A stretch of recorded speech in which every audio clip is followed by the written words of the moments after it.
This is a speculative investment. A bank is not going to tell you you're going to be rich. A bank is not going to tell you on this day you're going to be rich. A bank is not going to tell you this is the rate that you're going to get. You understand? Good. Iran confirms continued gas exports to Iraq despite U.S. sanctions. Quote, the National Iranian Gas Company confirmed the continuation of gas exports to Iraq, despite circulating news about the United States canceling. Is it possible we will see something Monday morning? It's possible.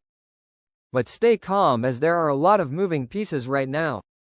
There have been tons of comments from groups and contacts in Reno that have suddenly awakened. It is busier than we have seen it in years. Reno contacts are very optimistic. U.S. threat to punish Rafadain may destroy dollar, salaries, and push Iraq into isolation. Quote, Professor of International Economics, Nawar al-Saadi, says, if sanctions are imposed on the Iraqi banking system, the effects will be broad and profound, as this will lead to major disruption in the Iraqi economy, especially since Iraq relies almost entirely on the American financial system in its international dealings, whether through transfers or reserves in the U.S. Federal Reserve, and any restrictions on these dealings will lead to a severe shortage of dollar liquidity, which will increase the demand for the dollar on the black market, and thus raise its exchange rate against the Iraqi dinar. Minister of Finance receives a delegation from the German Corporation for International Cooperation. Interesting. So are they going to be doing this 1310 business forever? I don't think so. Quote, in the presence of sectoral bodies from the Central Bank of Iraq, Federal Integrity Commission, Financial Supervision Bureau and the General Authority for Customs and Taxes at the ministry's headquarters. These guys are focused 100% on Iraq getting into the international world. This just in from my Singapore contacts. There is a hold on the RV for an unspecified amount of time. The Iraqi government, in collaboration with the Central Bank of Iraq, CBI, consulting firm Oliver Wyman, INB, INI, and K2, launched a strategic initiative to modernize the country's banking sector. It was realized, due to the cross-border payments training program, that Iraq was not at all ready to initiate a revaluation of the IQD due to insufficient capability. Further implementation details will be announced in due course. Until this is completed, there will be no RV. This information has been verified through the Office of the Prime Minister. Wait for further details. We do not now know how long this will take. Don't shoot the messenger, please. President Donald Trump has ignited a firestorm in the Middle East with a dramatic executive order that abruptly ends Iraq's waiver to buy gas from Iran. This high-stakes move intends to choke Iran's economy and its nuclear ambitions, is sending shockwaves through Iraq's fragile energy sector and threatening to plunge the country deeper into political and economic chaos. Baghdad is scrambling for alternatives. Financial transactions are also under siege.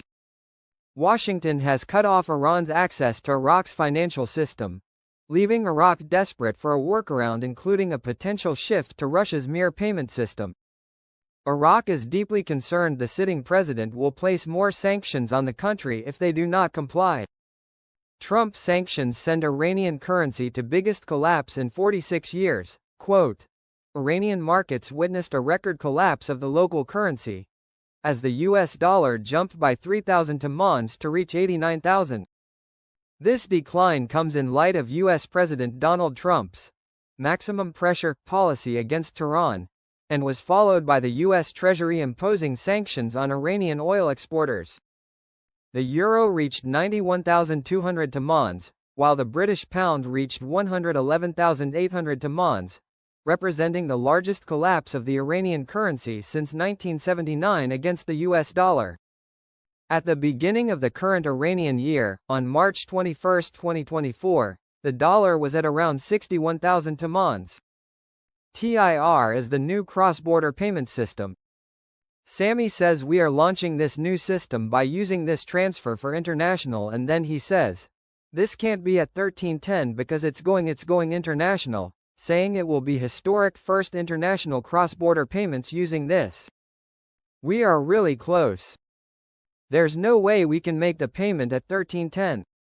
Frank, yes, it's a joke when you think about it all being done at 1310. I agree. We are as close as your breath is to your lungs. NATO invites Iraq to participate in Brussels gathering, praises government efforts. NATO Secretary-General Mark Rutte extended an official invitation to Prime Minister Mohammed Shia al-Sudani to participate in the NATO gathering that will be held soon in Brussels, and to deliver a speech on behalf of Iraq during the meeting. What will al-Sudani say? Prime Minister Mohammed Shia al-Sudani called on Sunday on the state of Kuwait to invest in vital development road projects in Iraq. This came during his meeting today in Baghdad with the Kuwaiti ambassador to Iraq, Hassan Mohammed al-Zaman. Al-Sudani pointed out, according to a statement issued by his media office, the depth of relations between the two countries, and the importance of consolidating and expanding them at various levels and stages.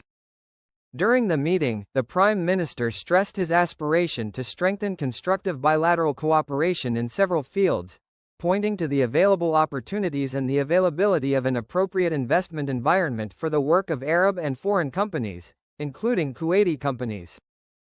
The statement quoted al-Sudani as saying that the door is open for the state of Kuwait to enter into development projects and benefit from the announced investment opportunities, which contributes to strengthening economic integration and interconnected interests between the two countries. In April 2024, Iraq, Turkey, the UAE, and Qatar signed a quadripartite agreement on the Iraq Development Road Project, under the auspices of Iraqi Prime Minister Mohammed Shia al-Sudani and Turkish President Recep Tayyip Erdogan. The agreement aims to enhance cooperation regarding the Iraq Strategic Development Path Project, as the four countries will work to establish the necessary frameworks for implementing the project, according to a statement issued by the Prime Minister's office. The strategic project of the development road is expected to contribute to stimulating economic growth and strengthening regional and international cooperation relations, as it will achieve economic integration and sustainability between the East and the West. The project will also increase international trade, facilitate the movement of goods, provide a new competitive transportation route, and enhance regional economic prosperity. It is worth noting that the Development Road project is a land and railway road extending from Iraq to Turkey and its ports. The length of the road and railway is 1,200 kilometers inside Iraq, and it aims primarily to transport goods between Europe and the Gulf countries. The project's investment budget amounts to about $17 billion, of which $6.5 billion is for the expressway, and $10.5 billion for the electric train. It will be completed in 3 phases, the first ending in 2028, the second in 2033, and the third in 2050. The project is expected to provide about